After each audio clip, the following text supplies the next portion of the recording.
Hello everyone, नमस्ते, जय हिंद, जय भारत। कैसे हैं आप सभी? आई होप अच्छे होंगे, बहुत अच्छे तरीके से अपनी तैयारी को कर रहे होंगे।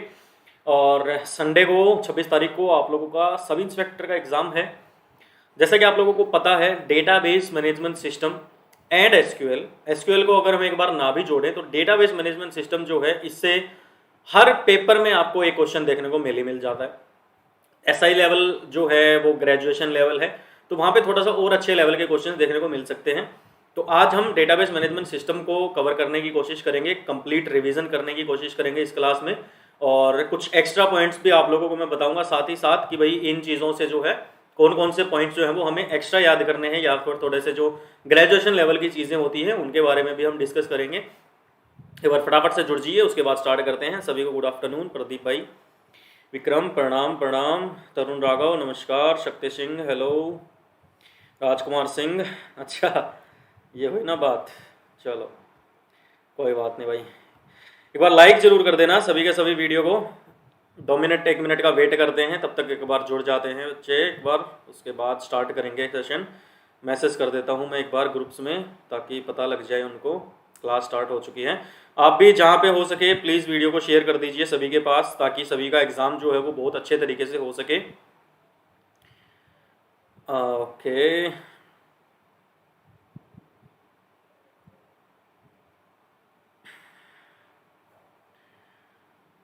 ला ला ला ला ला ला ला ला। Hello Munesh Yadav, hello hello. बस कुछ सेकंड्स और फिर स्टार्ट करते हैं अपनी क्लास को।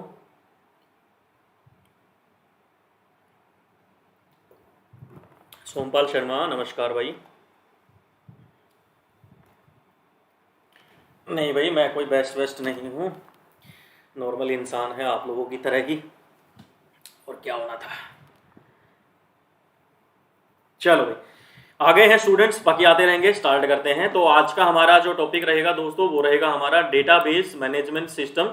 एंड थोड़ा बहुत एसक्यूएल के बारे में भी देखेंगे कि स्ट्रक्चर क्वेरी लैंग्वेज क्या होती है, स्ट्रक्चर क्वेरी लैंग्वेज का क्या यूज होता है, और डेटाबेस मैनेजमेंट सिस्टम में एसक्यूएल का क्या रोल होता है, कैसे लोग इसके ऊपर इसका यूज करके काम करते हैं। इन सारी बातों के बारे में डिस्कस करेंगे। जैसा कि अभी आपने फीमेल कांस्टेबल में देखा होगा, अगस्त में जो एग्जाम्स हुए उनको आपने चेक किया होगा, जुलाई में जो एग्जाम्स हुए एचएसएससी के उनको चेक किया होगा, या फिर प्रीवियस ईयर एसआई या फिर कांस्टेबल जो भी एग्जाम्स आपने चेक किए होंगे, आप लोगों ने देखा होगा कि ये जो डेटा शब्द होता है या डेटाबेस शब्द होता है, इससे रिलेटेड काफी सारे क्वेश्चंस आपको देखने को मिलते हैं। आपसे पूछा जाता है रो के बारे में, आपसे पूछा जाता है दोस्तों टपल के बारे में, आपसे रिलेशन के बारे में पूछा जाता है, या फिर आप लोगों को टेबल के बारे में क्वेश्चंस जो हैं वो पूछे जाते हैं, रिकॉर्ड्स के बारे में क्वेश्चंस पूछे जाते हैं। तो ये जो सभी क्वेश्चंस हर एग्जाम में पूछे जाते हैं, इन सारे क्वेश्चंस का आंसर आपको इस क्लास से मिल जाएगा। और जो आपका सब इंस्पेक्टर का एग्जाम होगा उसमें कम से कम आपको 2 क्वेश्चंस, मैं मान सकता हूं कि 10, तो अगर टोटल 10 क्वेश्चंस आते हैं, उस 10 में से एक तो बिल्कुल पक्का है, इस चैप्टर से आता ही आता है हमेशा, बल्कि 2 क्वेश्चन भी आपके आ सकते हैं। क्योंकि अब की बार जो क्वेश्चन पेपर्स का पैटर्न है, वहां पे जैसे फीमेल कांस्टेबल का 19 तारीख को जो इवनिंग का एग्जाम हुआ था, उसमें एक पेपर में 5 क्वेश्चंस कंप्यूटर के सिर्फ डेटाबेस मैनेजमेंट सिस्टम से पूछे गए थे और एमएस एक्सेल से पूछे गए थे। तो काफी इंपॉर्टेंट हो जाता है हमारे लिए ये चैप्टर, ठीक है। सभी लाइक कर देना वीडियो को, ठीक है। शिखा वर्मा हेलो, दीपक खोकर नमस्कार भाई जी, जाट ब्रांड राम राम भाई। ओके चलो भाई, तो सभी लाइक कर देना वीडियो को और शेयर कर देना अपने दोस्तों के साथ, ताकि हमारा चैनल की जो है वो ग्रोथ हो सके, अपना परिवार बड़ा हो सके। तो जब हम डेटाबेस चैप्टर कंप्लीट करेंगे, तो डेटाबेस चैप्टर कंप्लीट करने के बाद हम क्या क्या चीज़ें सीख जाएंगे, हमें पता लग जाएगा डेटाबेस मैनेजमेंट सिस्टम क्या होता है, रिलेशनल डेटाबेस मॉडल क्या होता है। आपको पता होगा रिलेशनल डेटाबेस मॉडल, अभी कांस्टेबल मेल कांस्टेबल का जो एग्जाम हुआ था उसमें सीधा क्वेश्चन पूछा गया था कि सबसे ज्यादा यूज होने वाला डेटा मॉडल कौन सा होता है, तो आपका आंसर था रिलेशनल डेटाबेस मॉडल सबसे ज्यादा यूज होने वाला होता है। रिलेशन क्या होती है, टपल्स क्या होते हैं, एसक्यूएल के बारे में पढ़ेंगे, डेटा डेफिनेशन लैंग्वेज क्या होती है, डेटा मैनिपुलेशन लैंग्वेज क्या होती है, ठीक है। इस पार्ट को हम छोड़ देंगे, रिलेशनल अलजेब्रा को, इससे क्वेश्चंस नहीं आते हैं। सिलेक्शन क्या होता है, प्रोजेक्शन क्या होता है, यूनियन क्या होता है, और कार्टेशियन प्रोडक्ट क्या होता है। इन टॉपिक्स के बारे में आप लोग आज सीख जाएंगे इस क्लास के बाद, और इन्हीं से लगभग क्वेश्चंस जो हैं वो एग्जाम्स में पूछे जाते हैं, ठीक है। तो चलिए जी शुरू करते हैं।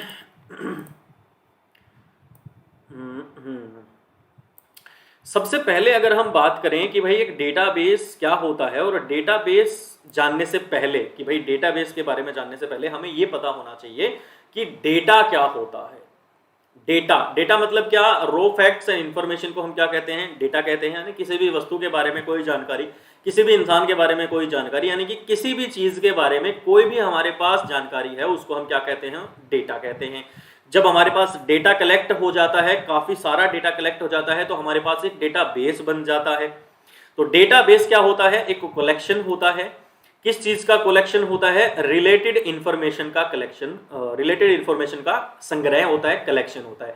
यहां से सीधा सा क्वेश्चन, सबसे पहला क्वेश्चन बनता है कि dash is a collection of related information, जिसको ऑर्गेनाइज किया गया है इस तरीके से जो इजी एक्सेस को सपोर्ट करता है। यानी कि उस जो डेटाबेस है, मान लेते हैं हमारे पास अभी आप जितने भी स्टूडेंट्स अभी आप देख रहे हो, आप सभी का नाम, आप सभी के घर का पता, आप सभी का मोबाइल नंबर, ये सारा का सारा आप लोगों का मैंने क्या किया, डेटा इकट्ठा किया, और पूरा का पूरा मेरे पास क्या बन गया, डेटाबेस बन गया। और डेटाबेस जो है वो रिलेटेड इंफॉर्मेशन का कलेक्शन है, यानी कि आप सभी की जो जानकारी है उसको मैंने इकट्ठा किया, और इकट्ठा करके इस तरीके से उस जानकारी को ऑर्गेनाइज कर दिया ताकि आसानी से उस जानकारी के ऊपर काम हो सके, आसानी से एक्सेस हो सके वो जानकारी। उसको हम क्या कहते हैं, डेटाबेस कहते हैं, ताकि आसानी से मॉडिफाई कर सके, उसमें बदलाव कर सकें, और आसानी से उसको क्या कर सकें, डेटा को मेंटेन कर सकें। इसको हम क्या कहते हैं, डेटाबेस कहते हैं। ठीक है, डेटाबेस के कुछ कंटेंट्स होते हैं जिनको ऑब्टेन किया जाता है, अलग अलग जगह से डेटा को उठा के और उसको इकट्ठा किया जाता है। जनरली क्या होता है कि जो डेटाबेस होता है वो किसी स्पेशल सॉफ्टवेयर पैकेज की मदद से उस डेटाबेस को मैनेज किया जाता है, संभाला जाता है। अब जानकारी को इकट्ठा कर ली हमने, डेटाबेस तो हमने इकट्ठा कर लिया, बना लिया। अब उसके ऊपर जो हमें काम करना है, उसके ऊपर काम करने के लिए हमारे पास कुछ सॉफ्टवेयर पैकेजेस होते हैं, कुछ सॉफ्टवेयर्स होते हैं, उनको क्या कहा जाता है। अब जिस सॉफ्टवेयर की मदद से हम डेटाबेस के ऊपर काम करेंगे उसको क्या कहेंगे, डेटाबेस मैनेजमेंट सिस्टम। यानी कि डेटाबेस को संभालने के लिए बनाया गया एक सिस्टम है जिसकी मदद से हम हमारे इकट्ठा किए गए डेटा के ऊपर काम कर पाते हैं, उसको मॉडिफाई कर पाते हैं, डेटा को मेंटेन कर पाते हैं। कौन से डेटाबेस को मेंटेन कर पाते हैं, जो रिलेटेड जानकारी हमने इकट्ठा करी थी अलग अलग जगह से, उस डेटाबेस को संभालने के लिए, मैनेज करने के लिए, उस डेटाबेस को आसानी से मेंटेन करने के लिए, मॉडिफाई करने के लिए हमारे पास एक सिस्टम बनाया गया है, कुछ सॉफ्टवेयर पैकेजेस बनाए गए हैं। उसी को हम किस नाम से जानते हैं, डेटाबेस मैनेजमेंट सिस्टम के नाम से जानते हैं। डेटाबेस मैनेजमेंट सिस्टम जो होते हैं, इनको इस तरीके से डिजाइन किया जाता है इन एप्लीकेशंस को, ताकि एक कनेक्शन बन सके यूजर और प्रोग्राम के बीच में, और डेटा स्टोर किया जा सके एक ऑर्गेनाइज्ड मैनर में। मतलब क्या है इस बात का, फॉर एग्जाम्पल हम एग्जाम्पल लेते हैं IRCTC, इंडियन रेलवेज की एप्लीकेशन है, आप लोगों को पता होगा। इंडियन रेलवेज की जो वेबसाइट है उसके बारे में भी आप लोगों को पता होगा। कहीं ना कहीं, कभी ना कभी आप लोगों ने कोई ट्रेन की बुकिंग करी होगी, ट्रेन की टिकट बुक करी होगी, भाई फलानी जगह से फलानी जगह हमें ट्रेन की बुकिंग करनी है, हमें जाना है। तो आप उस एप्लीकेशन को जब ओपन करते हैं तो आपको उस एप्लीकेशन का एक इंटरफेस दिखता है वहां पे। जैसे देखो, हम अभी ट्राई करके देखते हैं। मान लो मैं यहां पे लिखता हूं IRCTC, मैंने IRCTC करके एंटर कर दिया। ये हमारे पास IRCTC की एक जो वेबसाइट है इंडियन रेलवेज की, वो हमारे पास ओपन हो गई है। ये हमारे पास IRCTC की वेबसाइट आ गई है। अब ये एक इंटरफेस हमें दिख रहा है इस वेबसाइट का, ठीक है। इस वेबसाइट के ऊपर हमें यहाँ पे टिकट बुक करने के लिए एक हमें यहाँ पे डायलॉग बॉक्स दिया गया है, जगह दी गई है। यहाँ पे हमें डालना है कि भाई फ्रॉम, मान लो हम नई दिल्ली से लेके और हम चेन्नई सेंट्रल तक जाना चाहते हैं, जनरल डिब्बे में हम जाना चाहते हैं। जो हमारी डेट होगी वो मान लो हम 30 सितंबर को जाना चाहते हैं। क्लास जो है, मान लो हम class AC, first class AC की टिकट हम बुक करना चाहते हैं। ये सारी चीजें जब हम करते हैं और फिर हम सर्च करने की कोशिश करते हैं, तो हमारे पास ये ट्रेन्स की हमारे पास एक लिस्ट आ गई है, ट्रेन्स की हमारे पास जानकारी आ गई है। ट्रेन का नंबर है, सीट नंबर है, पैसे हैं, यानी कि एक ऑर्गेनाइज्ड मैनर में इस डेटाबेस को, जो IRCTC के जो लोग हैं, जो पूरे के पूरे डेटाबेस को, ट्रेन्स की डिटेल्स, ट्रेन्स का नाम, ट्रेन्स की एक जगह से दूसरी जगह ट्रेन्स जा रही हैं, ट्रेन्स की टाइमिंग, किस टाइम से कौन सी टाइमिंग तक ट्रेन कहाँ पे जाएगी, ट्रेन फर्स्ट एसी की खरीदनी है टिकट, सेकंड एसी की डिटेल्स, उनके रेट यहाँ पे दिए हुए हैं, कहाँ से लेके कहाँ तक, किस तारीख को, हफ्ते के कौन से दिन आप लोगों को जाना है। ये सारा का सारा डेटा जो है इसको इस तरीके से ऑर्गेनाइज किया गया है कि जो यूजर होता है, यानी कि मैं अभी इस वेबसाइट को यूज कर रहा हूं, मैं यूजर हूं, और इसके अंदर का जो प्रोग्राम है मेरे और इस वेबसाइट के, इसके अंदर जो ये प्रोग्राम बनाया हुआ है पूरा का पूरा, इन्होंने डेटाबेस का सिस्टम मैनेज करने के लिए जो बनाया हुआ है, इसके और मेरे बीच में एक आसान इंटरफेस प्रोवाइड कराया जा सके, इसी के लिए किसको बनाया गया था, डेटाबेस मैनेजमेंट सिस्टम को बनाया गया था। यही बात बोली गई है कि जो डेटाबेस मैनेजमेंट सिस्टम होते हैं इनको स्पेशली इसलिए डिजाइन किया जाता है to create a connection between user and program, मेरे और उस प्रोग्राम के बीच में एक कनेक्शन बने ताकि वहां पे डेटा स्टोर किया जा सके। जैसे मैं अपनी इंफॉर्मेशन वहां पे स्टोर करूंगा, मेरा आधार कार्ड नंबर डालूंगा, मेरी डिटेल्स डालूंगा, और उस डेटा को कंप्लीट ट्रेन की जो डिटेल्स है उसके अंदर उन सारी चीजों को क्या किया हुआ है, बहुत आसानी से वहां पे ऑर्गेनाइज किया हुआ है। इसीलिए डेटाबेस मैनेजमेंट सिस्टम्स को बनाया गया। ठीक है, डीबीएमएस सॉफ्टवेयर का पर्पस क्या होता है, उद्देश्य क्या होता है, to allow user to create modify administration of database. क्या मतलब है इस बात का, जैसे कि अभी यहाँ पे क्या होगा, यहाँ पे मान लो अगर मैं इस ट्रेन की बुकिंग बुक नाउ पे क्लिक करता हूँ, डेट सिलेक्ट करनी पड़ेगी पहले, कहाँ से होगी डेट सिलेक्ट, यहाँ पे चलो ये ओके, एक सेकेंड, इसमें डेट मेरे को दिख नहीं रही है। प्लीज सिलेक्ट क्लास, अच्छा ये स्लीपर क्लास सिलेक्ट कर लेते हैं, ठीक है, एग्री कर दिया। यहाँ पे आ गया, अब लॉगिन आ गया, यूजर नेम डालना है, पासवर्ड डालना है, या फिर अगर मेरे पास ऑलरेडी मेरी यहाँ पे मेरी जो आईडी मैंने बनाई हुई होगी या तो वो है, या फिर मैं या फिर क्या कर सकता हूँ, यहाँ पे रजिस्टर कर सकता हूँ। अब मैं देखो मेरे पास एक्सेस है, मेरे को एक्सेस दिया हुआ है रेलवे वालों ने, इस वेबसाइट ने क्या एक्सेस दिया हुआ है कि यहाँ पे मैं अपना डेटा डाल सकता हूँ, यूजर नेम डालूंगा, पासवर्ड डालूंगा, मेरी लैंग्वेज डालूंगा, मेरा सिक्योरिटी क्वेश्चन बना वगैरह वगैरह डाल के मैं यहाँ पे मेरा अकाउंट क्रिएट कर लूंगा। यानी कि मैं क्या कर रहा हूं, डेटा को क्रिएट कर रहा हूं, बना रहा हूं, मेरा डेटा बना रहा हूं, यहाँ पे मॉडिफाई कर सकता हूं। एक बार जब मैं अपनी आईडी यहाँ पे क्रिएट कर लूंगा, उसके बाद मैं दोबारा से अपनी डिटेल्स को एडिट भी कर सकता हूं, यानी कि मैं डेटा में मॉडिफिकेशन या फिर मॉडिफाई भी कर सकता हूं, और अपने डेटा को मैनेज भी कर सकता हूं, अरेंज भी कर सकता हूं, जिस तरीके से मैं चाहूं उस तरीके से मैं इसमें काम कर सकता हूं, लेकिन एक लिमिटेड तरीके से। इन्होंने सारी की सारी मेरे को पावर नहीं दी हुई है कि मैं इस वेबसाइट की डिटेल्स के अंदर या फिर जो इंडियन रेलवेज का जो डेटाबेस है उसके अंदर मैं चेंजेस नहीं कर सकता। मैं मेरा डेटाबेस क्रिएट कर सकता हूं, मॉडिफाई कर सकता हूं, मैनेज कर सकता हूं। यही बात बोली गई है कि जो पर्पस होता है, जो उद्देश्य होता है डीबीएमएस यानी कि डेटाबेस मैनेजमेंट सिस्टम का के जो सॉफ्टवेयर होते हैं उनका काम ही यही होता है कि जो यूजर होते हैं वो क्रिएट कर सकें, बना सकें, मॉडिफाई कर सकें और एडमिनिस्ट्रेशन कर सकें किसका, डेटाबेस का। अब कुछ एग्जांपल हैं डेटाबेस मैनेजमेंट सिस्टम के, जैसे कि माइक्रोसॉफ्ट एक्सेस, एमएस एक्सेस होता है, उसका यूज करके आप डेटाबेस मैनेजमेंट सिस्टम के ऊपर काम कर सकते हैं। माई सिक्वल, इसका यूज करके आप काम कर सकते हैं। पोस्टग्रीसिक्वल का यूज करके हम डेटाबेस पे काम कर सकते हैं। एसक्यूलाइट का यूज करके हम डेटाबेस पे काम कर सकते हैं। माइक्रोसॉफ्ट सिक्वल सर्वर का यूज करके कर सकते हैं। ओरेकल का यूज कर सकते हैं। सैप का यूज कर सकते हैं। डी बेस यानी कि डेटाबेस का कर सकते हैं। फोक्स प्रो का कर सकते हैं। 2018 के क्लर्क के पेपर में ये क्वेश्चन आया था। 4 ऑप्शन थे, माई सिक्वल, पोस्टग्री और फोक्स प्रो, और एक और ऑप्शन दिया हुआ था, पूछा था इनमें से कौन सा एक डेटाबेस मैनेजमेंट सिस्टम का एग्जांपल नहीं है। तो आपको ये नाम जरूर ध्यान रखने हैं, ये ही इंपॉर्टेंट नाम याद रखने हैं आपको। 1 2 3 4 5 6 7 8 9, ये 9 नाम आप लोगों को याद रखने हैं। MS Access, MySQL, PostgreSQL, SQLite, Microsoft SQL Server, Oracle, SAP, dBase और फोक्स प्रो। ठीक है, ये काफी ज्यादा यूज होने वाले सॉफ्टवेयर्स होते हैं डेटाबेस मैनेजमेंट सिस्टम के, जिनका यूज करके हम क्या कर पाते हैं, डेटाबेस के ऊपर काम कर पाते हैं। ठीक है, ओके, आगे बात समझ में। चलो नेक्स्ट हमारे पास कॉन्सेप्ट होता है रिलेशनल डेटा मॉडल। कि भाई रिलेशनल डेटा मॉडल क्या होता है। रिलेशन का मतलब सीधी सी बात होती है संबंध। ठीक है, रिलेशनल डेटाबेस मॉडल एक ऐसा डेटाबेस मॉडल है जो फर्स्ट ऑर्डर प्रेडिकेट लॉजिक के ऊपर बेस्ड होता है। किसके ऊपर बेस्ड होता है, फर्स्ट ऑर्डर प्रेडिकेट लॉजिक के ऊपर बेस्ड होता है।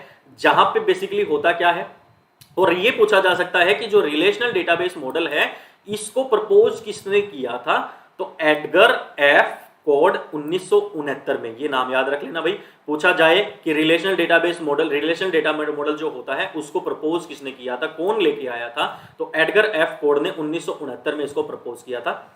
जो फर्स्ट ऑर्डर प्रेडिकेट लॉजिक होता, फर्स्ट ऑर्डर प्रेडिकेट लॉजिक जो होता है ये एक सिंबलाइज्ड रीजनिंग होता है, जहां पे क्या होता है जो स्टेटमेंट होती है उसको सब्जेक्ट और प्रेडिकेट में तोड़ दिया जाता है। जैसे आप लोग इंग्लिश ग्रामर के अंदर आप लोगों ने देखा होगा कि एक जो सेंटेंस होता है उस सेंटेंस के अंदर सब्जेक्ट होता है, एक सब्जेक्ट होता है, और सब्जेक्ट के अलावा जो भी पार्ट बच गया सेंटेंस का उसको हम क्या कहते हैं, प्रेडिकेट कहते हैं, जो उसके बारे में बता रहा होता है। ठीक है, तो रिलेशनल डेटा मॉडल जो होता है वो फर्स्ट ऑर्डर प्रेडिकेट लॉजिक पे काम करता है, जहां पे एक स्टेटमेंट जो होती है उसको तोड़ दिया जाता है दो भागों में, एक पार्ट को बोलते हैं सब्जेक्ट और एक पार्ट को क्या बोलते हैं, प्रेडिकेट बोलते हैं। प्रेडिकेट जैसा मैंने बताया क्या करता है, modifies the properties of the subject, subject के बारे में बताता है। वहीं पे जो फर्स्ट ऑर्डर लॉजिक होता है वहां पे प्रेडिकेट जो होता है can only refer to a single subject, इकले सब्जेक्ट के बारे में बताता है वो। और रिलेशनल डेटा मॉडल में क्या होता है कि डेटाबेस जो होता है वो रिप्रेजेंटेड होता है as collection of related tables. ये इंपॉर्टेंट बात है, डेटाबेस पूछा जाएगा dash is represented as collection of related tables, इनमें से कौन सा ऑप्शन ऐसा है जो दर्शाया जाता है, रिप्रेजेंट किया जाता है, किसका एक संग्रह होता है, रिलेटेड टेबल्स का एक संग्रह होता है। अभी आगे देखोगे आप टेबल्स के फॉर्म में एग्जांपल्स के साथ समझेंगे।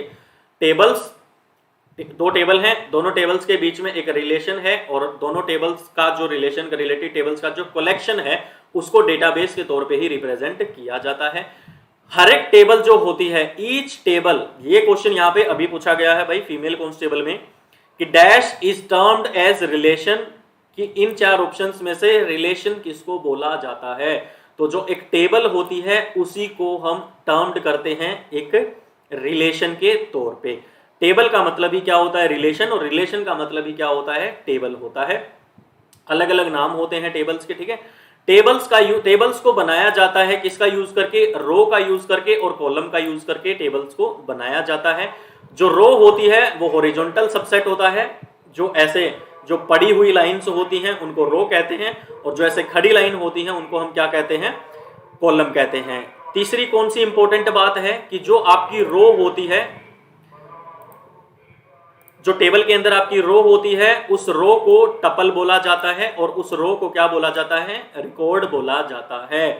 अभी फीमेल कांस्टेबल में यही क्वेश्चन पूछा गया था कि dash is a horizontal subset of a table represent as a tuple, और रो उसको क्या बोला जाता है, तो एक रो को टपल भी बोला जाता है और एक रो को रिकॉर्ड भी बोला जाता है। जबकि जो कॉलम होते हैं, जो खड़ी वाली वर्टिकल लाइंस होती हैं, उनको एट्रीब्यूट के नाम से भी जानते हैं और उनको फील्ड के नाम से भी जानते हैं। ये बहुत इंपॉर्टेंट क्वेश्चन आपका यहां से बनता है। नमस्कार भाई, नमस्कार। कहां थे सर, अरे यहीं तो हैं, कहां थे। अब समझते हैं एक रिलेशन क्या होता है, यानी कि एक संबंध क्या होता है। डेटाबेस के अंदर रिलेशन का मतलब क्या होता है, रिलेशन मींस ए टेबल। ये जो पूरी की पूरी जो टेबल दी गई है, स्टूडेंट्स की टेबल दी गई है, जहां पे स्टूडेंट्स का एडमिशन नंबर यहाँ पे दिया गया है, स्टूडेंट्स का नाम है, स्टूडेंट्स की क्लास है, स्टूडेंट्स कौन से सेक्शन में पढ़ते हैं और स्टूडेंट्स के एवरेज मार्क्स कितने आए हैं, ये हमारे पास एक टेबल बनाई हुई है। इसी टेबल को हम दूसरे किस नाम से जानेंगे, इसी टेबल को हम दूसरे रिलेशन के नाम से जानेंगे, जहां पे जो डेटा है उसको ऑर्गेनाइज किया गया है रो और कॉलम की फॉर्म में। देयरफॉर डेटाबेस में रिलेशंस जो होते हैं वो टेबल्स के बराबर होते हैं। जैसे ये एक टेबल दी हुई है, एडमिशन नंबर 101 ये दिया हुआ है, नेम, क्लास, सेक्शन और एवरेज दिया हुआ है। अब बात आती है कि डोमेन क्या होता है। ठीक है, समझ गए, ये जो टेबल होती हैं, ऐसी टेबल्स होती हैं, इसी टेबल को हम क्या कहते हैं, रिलेशन कहते हैं। तो रिलेशन में और टेबल में कंफ्यूज मत होना। क्वेश्चन पेपर में, एग्जाम में हो सकता है टेबल की जगह रिलेशन शब्द का यूज कर दे, तो वहां पे समझ जाना कि रिलेशन मतलब टेबल की बात हो रही है। पूछ ले कि एक रिलेशन में जो वर्टिकल लाइंस होती हैं उनको क्या कहते हैं, एक टेबल में रिलेशन में हॉरिजॉन्टल लाइंस होती हैं उनको क्या कहते हैं, तो याद रखना रो कहते हैं, रो को ही टपल कहते हैं, रो को ही रिकॉर्ड कहते हैं। रिकॉर्ड का मतलब बेसिकली क्या होता है, देखो ये जो अन्नू है, ये बालू है, ये लीना है, ये जो स्टूडेंट्स हैं, इनका जो यहाँ पे ये जो इन्फॉर्मेशन डाली हुई है कि भाई ये इस क्लास में पढ़ता है, इस सेक्शन में पढ़ता है, ये एवरेज है इसकी, ये क्या दिया हुआ है इनके बारे में, इनका रिकॉर्ड है, स्टूडेंट्स का रिकॉर्ड है, जो किसके अंदर डाला गया है, रिलेशन या फिर टेबल के अंदर डाला गया है। तो क्वेश्चन फीमेल कांस्टेबल में यही पूछा गया था कि एक टेबल के अंदर जो इन्फॉर्मेशन होती है उसको क्या कहते हैं, तो उसको क्या कहते हैं, हम रिकॉर्ड कहते हैं। ठीक है, नेक्स्ट हमारे पास है कि डोमेन किसको कहते हैं। डोमेन एक ओरिजिनल सेट होता है एटॉमिक वैल्यूज का, जिसको डेटा मॉडल बनाने के लिए जिसका यूज किया जाता है, एक डेटा का मॉडल बनाने के लिए जिसका यूज किया जाता है। डेटाबेस मैनेजमेंट सिस्टम और डेटाबेस में डोमेन जो होता है वो possible unique values of a particular column.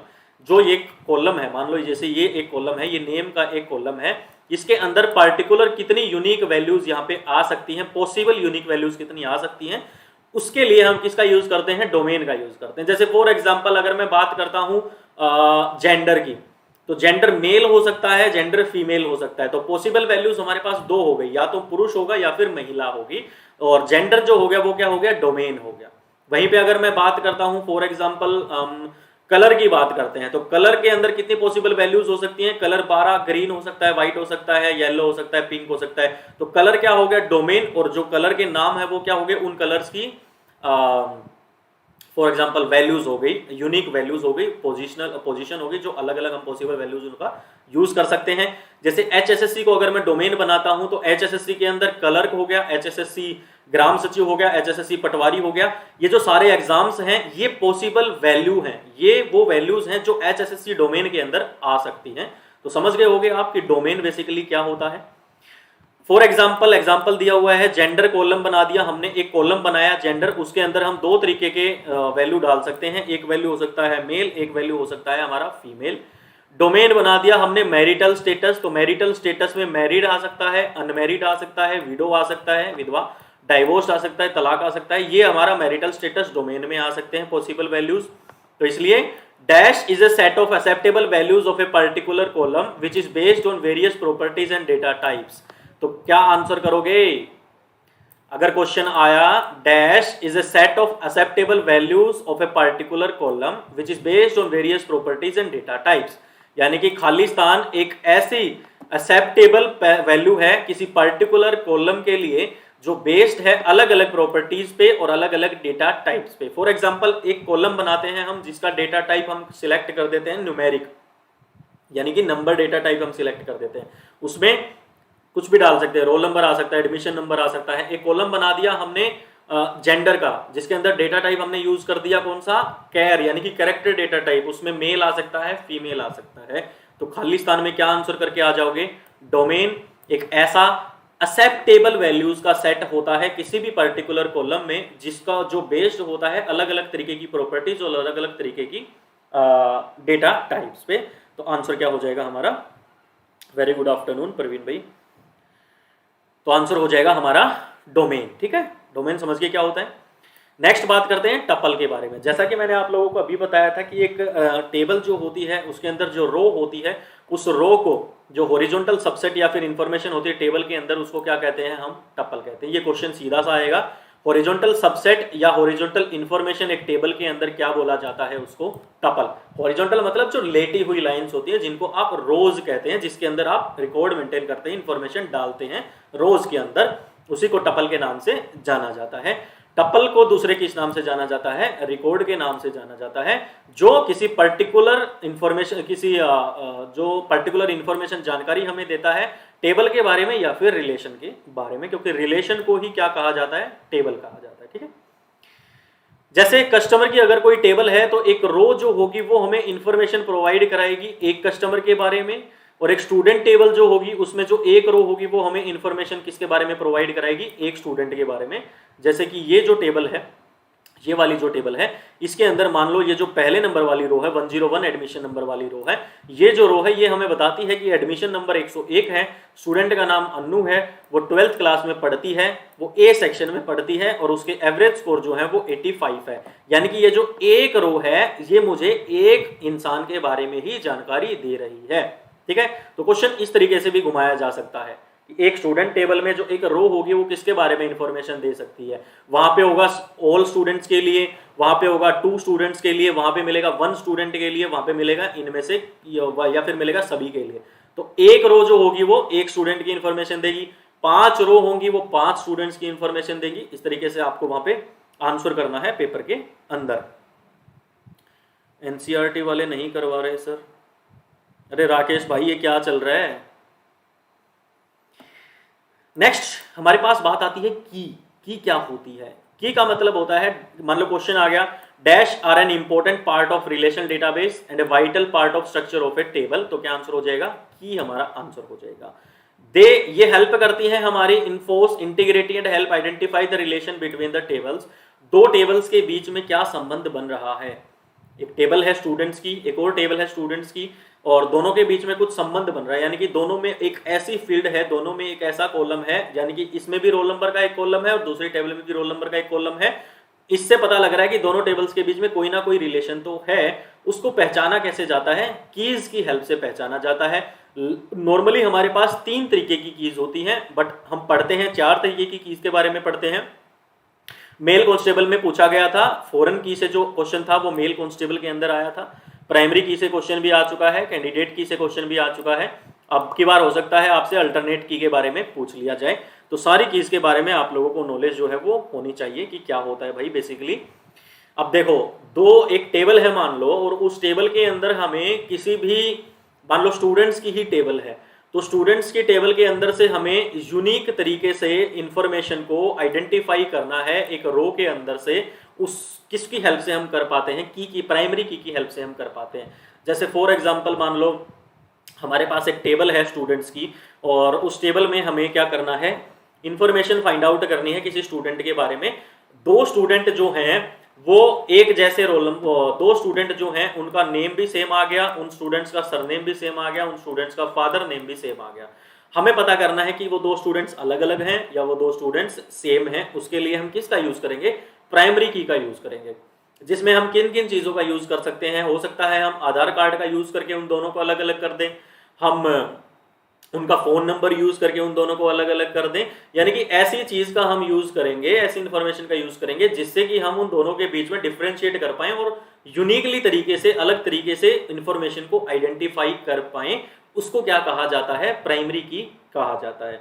और जो आप लोगों ने सिलेक्ट किया है, जितनी भी फील्ड्स आपने सिलेक्ट करी हैं कि भाई हमारे पास एक आधार कार्ड हो सकता है, पैन कार्ड हो सकता है, रोल नंबर हो सकता है, फोन नंबर हो सकता है, इनका यूज करके हम उस इंफॉर्मेशन को फाइंड आउट कर सकते हैं। ये सारे के सारे क्या होते हैं, हमारे कैंडिडेट कीज होते हैं। ठीक है, यानी कि कैंडिडेट की क्या होती है, कैंडिडेट की का मतलब होता है जो ऐसी चीजें जिसके अंदर से हम एक प्राइमरी की को निकाल सकें, वो सारी क्या होती हैं, कैंडिडेट कीज होती हैं। अब उसके अंदर से हमने एक प्राइमरी की को निकाल लिया, यानी कि हमने आधार कार्ड को हमने चूज कर लिया कि इन सारी फील्ड के अंदर से हम आधार कार्ड को हमारी प्राइमरी की बनाएंगे, और आधार कार्ड के बेसिस पे ही हम बच्चों, जो स्टूडेंट्स की जो इंफॉर्मेशन है उसके बीच में हमें वैल्यूज को फाइंड आउट करना है, डिफरेंशिएट करना है, यूनिकली आइडेंटिफाई करना है वैल्यू को। तो हमने 10 कैंडिडेट कीज थी हमारे पास, Aadhaar card, roll number, pan card, phone number, date of birth, यानी कुछ भी था, उसमें से प्राइमरी की को हमने निकाल लिया।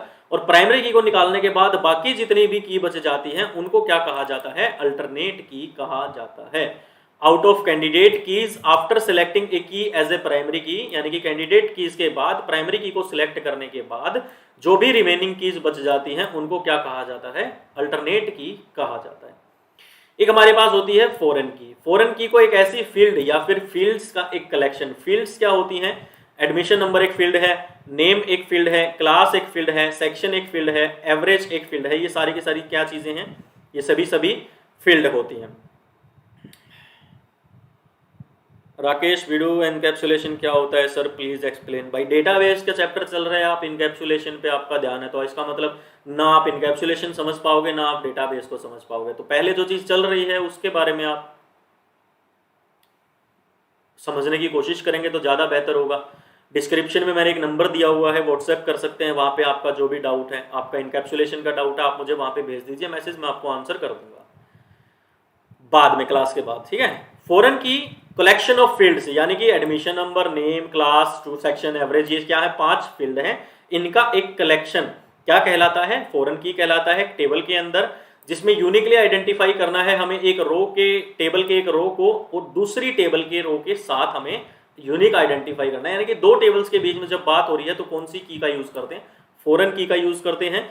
दूसरे शब्दों में एक फॉरेन की जो होती है वो एक ऐसा कॉलम या फिर कॉलम्स का एक कॉम्बिनेशन होता है जिसका प्रयोग किया जाता है दो टेबल्स के बीच में एक लिंक स्थापित करने के लिए। उसको क्या कहा जाता है, उसको फॉरेन की कहा जाता है। अल्टरनेट की मतलब विकल्प की कह सकते हैं हिंदी में। नेक्स्ट बात आती है डिग्री क्या होता है। डिग्री का मतलब होता है number of attributes, number of columns in table. यानी कि ये जो आपके सामने एक टेबल दी हुई है, अगर ऐसी एक टेबल दे दे आपको एग्जाम में जिसके अंदर वो 10 कॉलम्स बना दे, यानी कि 10 कॉलम्स बना दिए उसने, और वो आपसे पूछे कि दी गई जो टेबल है इसकी डिग्री की वैल्यू क्या होगी, तो क्या वैल्यू हो जाएगी, जितने नंबर ऑफ कॉलम्स मिलेंगे उतने नंबर ऑफ क्या हो जाएगी, डिग्री की वैल्यू हो जाएगी। इस टेबल के अंदर टोटल 5 कॉलम्स हैं, तो टोटल नंबर ऑफ कॉलम्स क्या होता है, उस टेबल की डिग्री उस टेबल की बोला जाता है। ठीक है, तो degree is the number of columns in A table. Table के अंदर जितने नंबर ऑफ कॉलम्स हैं वही उस टेबल की डिग्री की वैल्यू हो जाएगी। 5 कॉलम्स हैं तो डिग्री 5 हो गई। नेक्स्ट आता है कार्डिनैलिटी। कार्डिनैलिटी का मतलब होता है number of rows in A tuple, number of tuples, number of rows in A table. Total कितनी रोज हैं यहाँ पे, 1 2 3 4 5 और 6, टोटल 6 रो हैं। तो कार्डिनल वैल्यू या फिर कार्डिनैलिटी क्या हो जाएगी इस टेबल की, आंसर क्या हो जाएगा, 6 आंसर हो जाएगा। डिग्री का नाम आएगा, डिग्री की वैल्यू कितनी हो जाएगी, 5, क्योंकि 5 कॉलम्स हैं, और कार्डिनल वैल्यू कितनी हो जाएगी, 6 हो जाएगी, क्योंकि रो कितनी है हमारे पास, 6 रो है। ये क्या है, ये फील्ड है हमारे पास। ठीक है, फील्ड्स या फिर एट्रीब्यूट इन ए कॉलम, एट्रीब्यूट या फिर कॉलम्स या फिर फील्ड। देखो कॉलम को ही एट्रीब्यूट कहते हैं और इनको क्या कहते हैं, इन्हीं को फील्ड कहा जाता है। ये नाम आपको ध्यान रखने हैं, इन्हीं में कंफ्यूज करेगा पेपर में, आपको फील्ड दे देगा, एट्रीब्यूट दे देगा, कॉलम दे देगा, कंफ्यूज नहीं होना है। ठीक है, कॉलम ही एट्रीब्यूट होता है और ये कॉलम एट्रीब्यूट ही क्या होते हैं, फील्ड होती है। फील्ड का मतलब कुछ नहीं है, फील्ड है एडमिशन नंबर, फील्ड है उसके अंदर एडमिशन नंबर दिए हुए हैं। नेम की फील्ड में बच्चों के नाम दिए हुए हैं, सेक्शन की फील्ड में बच्चों के सेक्शन दिए हुए हैं, नंबर्स की फील्ड में बच्चों ने जो नंबर लिए वो दिए हुए हैं। फील्ड का मतलब उससे रिलेटेड इंफॉर्मेशन वहां पे दी हुई है, उसको फील्ड कहा जाता है, और जहां पे लिखी हुई है उसको कॉलम कहते हैं या फिर एट्रीब्यूट्स कहते हैं। ठीक है, जैसे फील्ड, एट्रीब्यूट या फिर कॉलम, इस टेबल के अंदर क्या है, admission number, name, class, section, average, ये क्या है, फील्ड, एट्रीब्यूट या फिर कॉलम है। टपल रो रिकॉर्ड क्या हो जाता है, जैसे 483 है, 101 है, ये आपका क्या है, टपल है, रो है, और रिकॉर्ड है उस स्टूडेंट के बारे में। स्टूडेंट का नाम क्या है, टपल है, रो है, रिकॉर्ड है। 12 ए सेक्शन, 85 उसके एवरेज मार्क्स, ये क्या होते हैं भैया, ये होते हैं टपल्स, रोज, या फिर इसको क्या बोलते हैं हम, रिकॉर्ड्स बोलते हैं। ठीक है, डोमेन, पॉसिबल वैल्यूज, यानी कि टोटल पॉसिबल वैल्यूज। अब इस टेबल में जो सेक्शन दिए हुए हैं, इन सेक्शन में ए, बी, सी और डी, ये 4 ही पॉसिबल वैल्यूज हैं हमारे इस टेबल के अंदर, और इस सेक्शन फील्ड के अंदर ये 4 ही पॉसिबल वैल्यूज हैं। ये बी भी दोबारा रिपीट हुआ है और ए भी दोबारा रिपीट हुआ है, यानी कि टोटल पॉसिबल वैल्यूज कितनी है, यहाँ पे 4 पॉसिबल वैल्यूज हैं इस सेक्शन वाले कॉलम में। ठीक है, क्लास वाले कॉलम में, क्लास वाली फील्ड में पॉसिबल वैल्यूज एक 12 है, एक 11 है, एक 10 है, एक 9 है और एक 6 है। तो 12 दोबारा से रिपीट हुआ है, यानी कि 2 स्टूडेंट 12th क्लास में पढ़ते हैं, एक 11th क्लास में, एक 10th क्लास में, एक 9th क्लास में, एक 6th क्लास में। टोटल 5 जो हैं वो पॉसिबल वैल्यूज हैं जो क्लास की फील्ड में हमने डाली है। तो डोमेन हो गया, पॉसिबल वैल्यूज ऑफ सेक्शन, तो इस सेक्शन की पॉसिबल वैल्यूज कितनी हो गई, 5। इस सेक्शन की पॉसिबल वैल्यूज कितनी हो गई, 4। डिग्री का मतलब नंबर ऑफ कॉलम, तो 5 नंबर ऑफ कॉलम्स थे। कार्डिनलिटी का मतलब नंबर ऑफ रोज, तो 6 नंबर ऑफ रोज थी। समझ में आ गया डोमेन, डिग्री और कार्डिनलिटी क्या होता है। ठीक है, जैसे कैंडिडेट की में ऊपर वाली टेबल में एडमिशन नंबर को हम कैंडिडेट की बना सकते हैं, नाम को हम कैंडिडेट की बना सकते हैं, क्योंकि नाम भी अलग अलग हो सकते हैं स्टूडेंट्स के।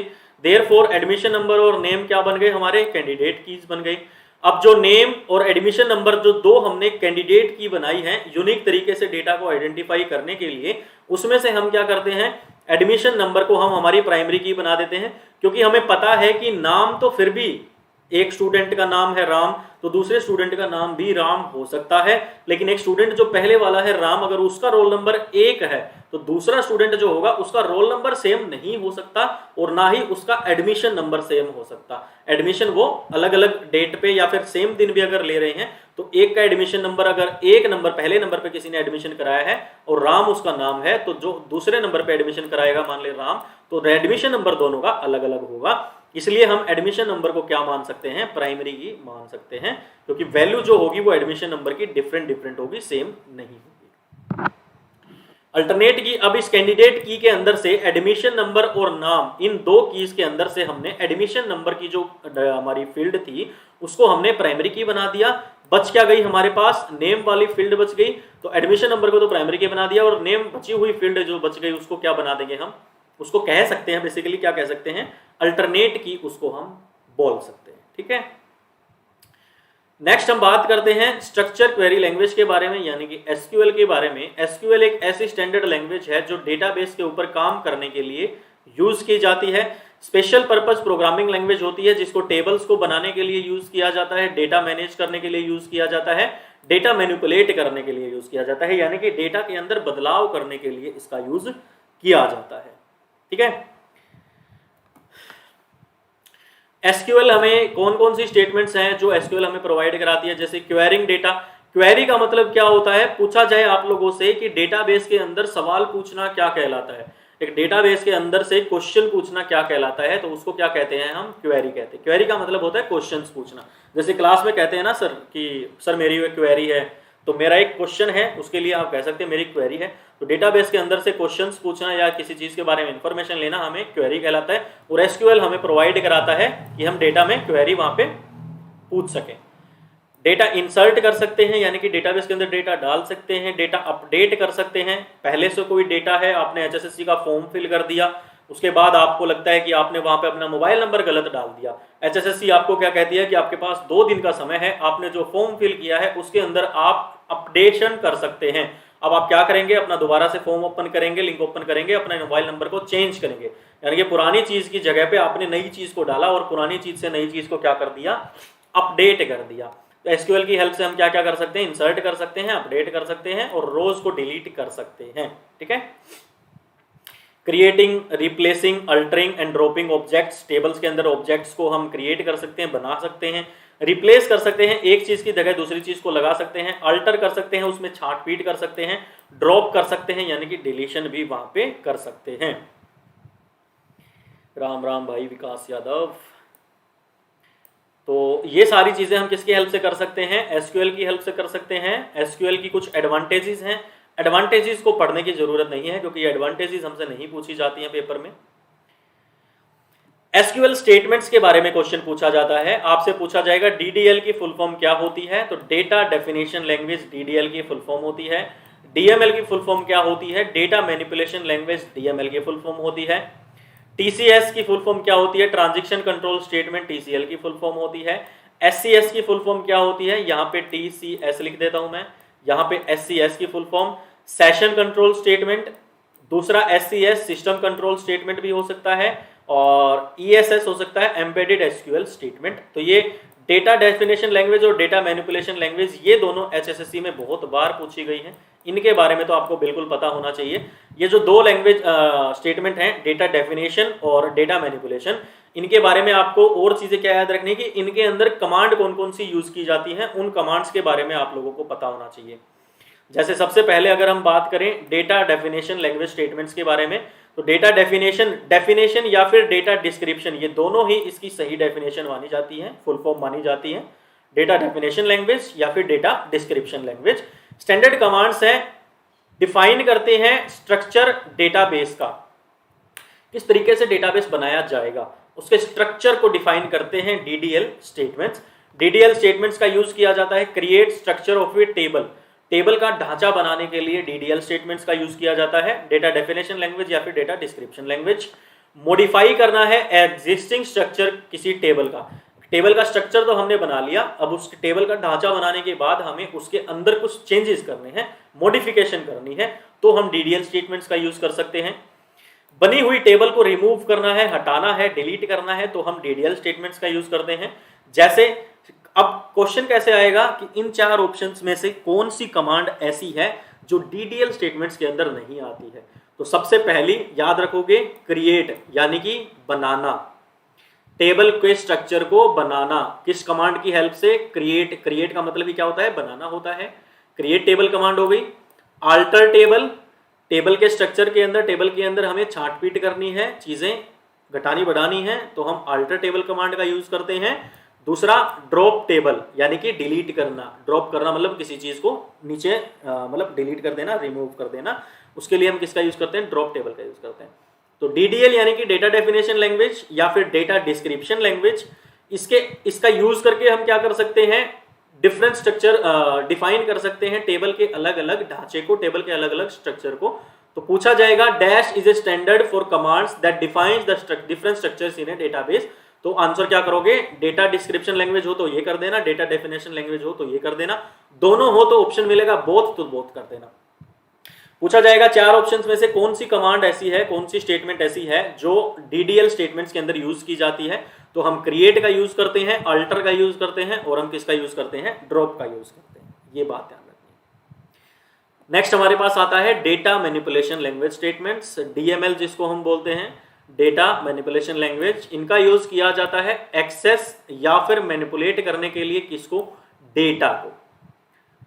डीडीएल में डी आ रहा है 2 बार, डी, तो 2 बार जो डी आ रहा है डीडीएल, उसमें बात हो रही थी टेबल के ढांचे के बारे में, टेबल का स्ट्रक्चर कैसे तैयार होगा, और उस स्ट्रक्चर पे हम क्रिएशन कर सकते हैं, अल्टरेशन कर सकते हैं, ड्रॉप कर सकते हैं। ठीक है।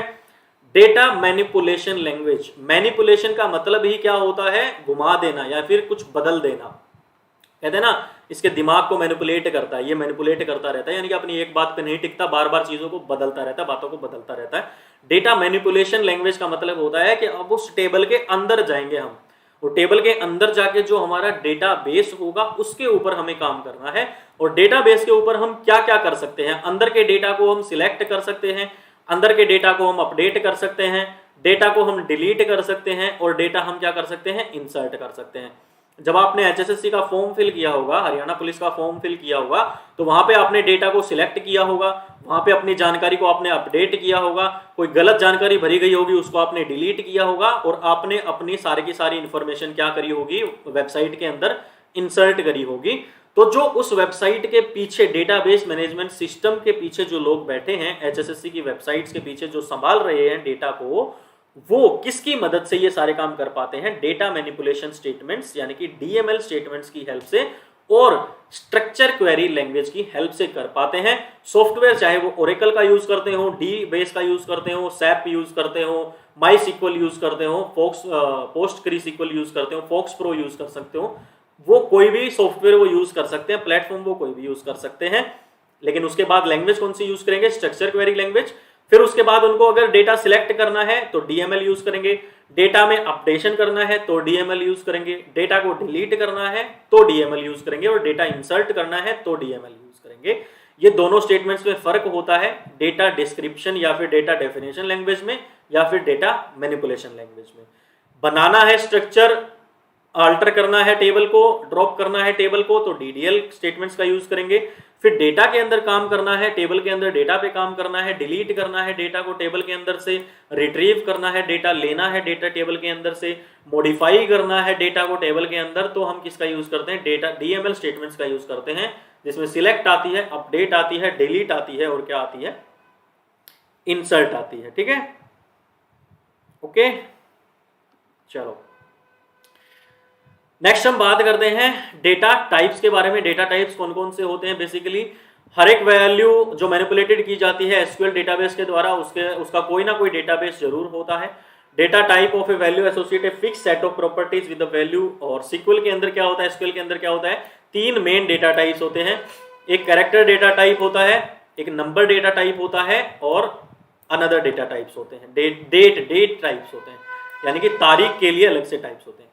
सबसे पहले अगर हम बात करते हैं कैरेक्टर डेटा टाइप की, तो इतना लेवल अंदर जाके क्वेश्चन हैकर हो सकता है ना भी पूछा जाए।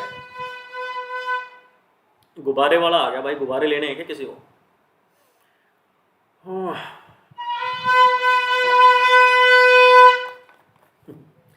छोटे छोटे थे तब तो पैसे लेके भाग लेते थे बाहर।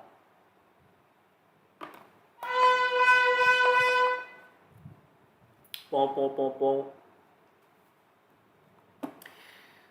कैरेक्टर डेटा टाइप जो होता है वो कैरेक्टर्स को स्टोर करता है। कैरेक्टर्स का मतलब अल्फा न्यूमेरिक, यानी कि अल्फाबेट का यूज भी कर सकते हैं और हम नंबर्स का यूज भी कर सकते हैं। उसको क्या कहते हैं, अल्फा न्यूमेरिक डेटा टाइप कहते हैं। कैरेक्टर डेटा टाइप क्या होते हैं, कैरेक्टर को स्टोर कर सकते हैं जो अल्फा न्यूमेरिक होते हैं, और ये ज्यादा कम रिस्ट्रिक्टिव होते हैं दूसरे डेटा टाइप से।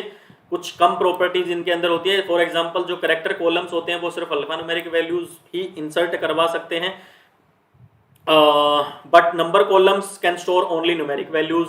अगर कोई नंबर आप सिंपल सी बात है, नंबर डेटा टाइप का मतलब क्या, वहां पे आप एबीसीडी तो लिख नहीं सकते, वहां पे तो आपको 1 2 3 4 लिखना पड़ेगा।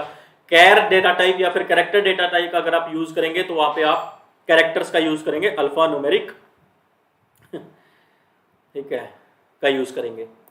कैर होता है वेरिएबल कैरेक्टर होता है, वेरिएबल कैरेक्टर 2 होता है, ये आपके कैरेक्टर डेटा टाइप्स होते हैं। कैर जो होता है वो फिक्स लेंथ कैरेक्टर, स्ट्रिंग्स का आप लोगों को पता होगा स्ट्रिंग्स क्या होती हैं, नए स्टूडेंट्स हैं जिनको नहीं पता स्ट्रिंग्स क्या होती हैं। स्ट्रिंग होता है बेसिकली सीक्वेंस ऑफ कैरेक्टर्स, लगातार क्रम में लिखे गए कैरेक्टर्स जो होते हैं उनको हम स्ट्रिंग्स कहते हैं। प्रोग्रामिंग लैंग्वेज में स्ट्रिंग्स का कॉन्सेप्ट थोड़ा सा अलग होता है, यहाँ पे स्ट्रिंग्स थोड़ा सा अलग कॉन्सेप्ट है, ठीक है ओके। बट इनके बारे में इतना डिटेल में पढ़ने की जरूरत नहीं है आप लोगों को, वेर कैर कैर वगैरह के बारे में बस पता होना चाहिए कि भाई नंबर डेटा टाइप में नंबर आते हैं, कैरेक्टर डेटा टाइप में अल्फाबेट भी आ सकती हैं, न्यूमेरिक भी आ सकते हैं, ये पता होना चाहिए बस आप लोगों को। फ्लोटिंग पॉइंट क्या होते हैं, फ्रैक्शनल पार्ट होता है, यानी कि जो डेसिमल वाले होते हैं उनको हम फ्लोट डेटा टाइप कहते हैं, ये पता होना चाहिए आप लोगों को। इंटीजर डेटा टाइप है, नंबर से हम एक्सेस करेंगे, ठीक है। फ्लोट डेटा टाइप है, उसको भी नंबर से एक्सेस करेंगे। डेट का यूज किया जाता है तारीख के लिए, अगर पूछा जाए स्टोर वैलिड डेट वगैरह डालने के लिए पूछा जाए कौन सा डेटा टाइप यूज किया जाता है तो डेट डेटा टाइप यूज किया जाता है, आसान है, ठीक है। उसके बाद ये सिलेक्शन वगैरह से ज़्यादा कुछ क्वेश्चंस आते नहीं हैं इतने। बेसिकली इंपॉर्टेंट आप लोगों का होता है इसमें डेटा क्या होता है, डेटाबेस क्या होता है, डेटाबेस मैनेजमेंट सिस्टम क्या होता है, टेबल क्या होती है, आपका रिलेशन क्या होता है। उसके बाद आप लोगों को पता होना चाहिए रो टपल को रिकॉर्ड किसको बोलते हैं, इंफॉर्मेशन क्या होती है, कॉलम फील्ड एट्रीब्यूट क्या होते हैं, प्राइमरी की क्या होती है, कैंडिडेट की क्या होती है, फॉरेन की क्या होती है, अल्टरनेट की क्या होती है। और सबसे पहले रिलेशन के बारे में, एक डेटाबेस में रिलेशन का मतलब होता है टेबल जहाँ पे रो और कॉलम की हेल्प से उसको बनाया जाता है। डोमेन का मतलब होता है कि पॉसिबल कितनी, total number of possible values कितनी हो सकती हैं, उसको हम डोमेन बोलते हैं। टपल होती है, एक रो होती है टेबल में, उसको टपल बोलते हैं। टेबल में जो कॉलम होता है उसको हम एट्रीब्यूट बोलते हैं। टेबल के अंदर से आइडेंटिफाई करना है यूनिक वैल्यूज को, आइडेंटिफाई यूनिक तरीके से आइडेंटिफाई करना है वैल्यूज को, तो हम प्राइमरी की हेल्प से करते हैं।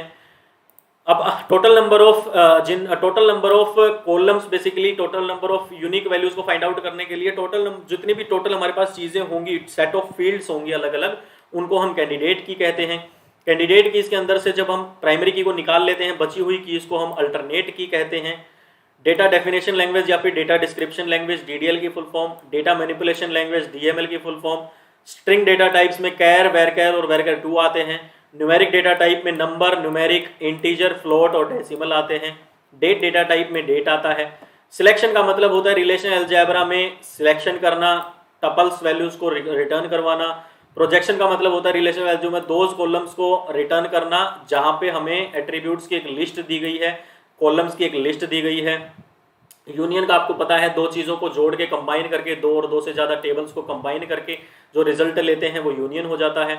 कार्टेशियन प्रोडक्ट का मतलब क्या होता है कि भाई टोटल नंबर ऑफ, मान लो यहाँ पे कार्टेशियन प्रोडक्ट का number of rows equal to number of rows in the first table multiply by number of rows in the second table. एक टेबल की रोज से दूसरी टेबल की रोज को मल्टीप्लाई करवाना, उसी टाइम पे एक टेबल के जो कॉलम्स हैं दूसरी टेबल के कॉलम्स के साथ उनको क्या करवा देना, ऐड करा देना। रोज को मल्टीप्लाई कराया जाता है, कॉलम्स को ऐड कराया जाता है, तो हमारे पास क्या निकल के आ जाती है, दो टेबल्स की कार्टेशियन प्रोडक्ट निकल के आ जाती है, ठीक है ओके। तो ये चीजें हैं जो आपको डेटाबेस के चैप्टर में पता होनी चाहिए थी। यही इंपॉर्टेंट क्वेश्चंस होते हैं। कार्डिनलिटी क्या होता है, डिग्री क्या होता है, टपल क्या होता है, फील्ड क्या होता है, प्राइमरी की क्या होता है, कैंडिडेट की क्या होता है, अल्टरनेट की क्या होता है, डीडीएल क्या होता है, प्रोजेक्शन क्या होता है, यूनियन क्या होता है। यही सारे क्वेश्चंस जो हैं ये आप लोगों से पूछे जाते हैं। रिकॉर्ड के बारे में आप लोगों को पता लग गया, इन्फॉर्मेशन क्या होती है, रिकॉर्ड क्या होता है। ऐसे टेबल देके आपसे क्वेश्चन भी पूछा जा सकता है, बट इतना मेहनत एचएसएससी करती नहीं है टेबल वगैरह बनाने की। बेसिक क्वेश्चन ही वो आप लोगों से पूछेगी, रिलेशनल डेटाबेस वगैरह के बारे में और इन चीज़ों के बारे में, ठीक है ओके।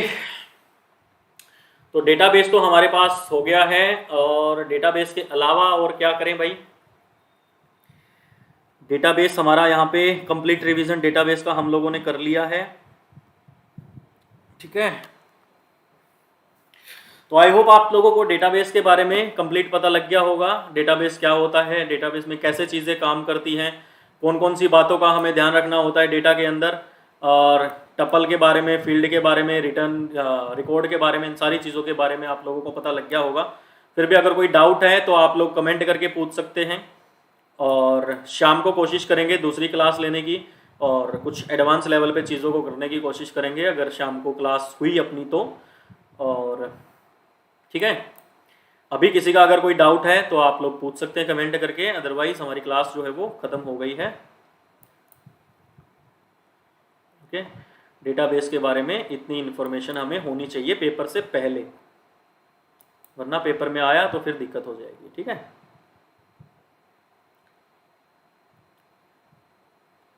नेक्स्ट चैप्टर नहीं आ सकता विक्रम भाई, मैं तो ऑफिस टाइम पे हूँ और लंच होता है हमारा 1 घंटे का, तो मेरा लंच टाइम मैंने आप लोगों को दिया है और अभी मैं अपना लंच करके अपना ऑफिस वापस से कंटिन्यू करूँगा। ठीक है, ऑफिस टाइम पे ऐसे आप दूसरा काम कर नहीं सकते, बट लंच टाइम में जो हमारा मन करे वो हम कर सकते हैं। तो इसलिए 1 घंटा था मेरे पास, उसमें मैंने कोशिश करी एक चैप्टर कंप्लीट कराने की। बाकी रात को देखते हैं, शाम को देखते हैं, जितना हो सकेगा शाम को एक क्लास और ले लेंगे। ठीक है, ओके, ठीक है, चलो ठीक है, तो बाय बाय, टेक केयर, शाम को मिलते हैं। रिवाइज कर लेना दोबारा से, अगर एक बार समझ में ना आई हो चीज़ें तो कोई प्रॉब्लम नहीं है।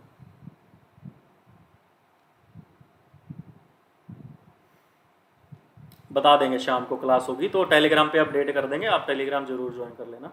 और जाने से पहले वीडियो को लाइक करके चले जाना। ठीक है, देख लो अब तुम लाइव देख लो कितने आ रहे हो लाइव, और फिर चिल्लाते रहते हो क्लास नहीं होती, क्लास नहीं होती, और ये हालत है तुम्हारी लाइव की, देख लो।